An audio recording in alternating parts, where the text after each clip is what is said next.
көрме және осы дүниетану жаратылыстану пәндерінен тәжірибелік жұмыстарды көрсетіп тұр. Өте жақсы, кереметтей 6 топ қатысты.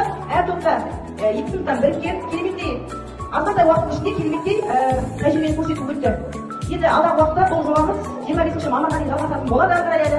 Осы жылы осы зерек плюс жобасында біз жаратылыстану дүниетану пәндерінен осы оқушыларға өте қызықты және уайымды кішкене қозғалыс тапсырып ойлаймыз. Рахмет.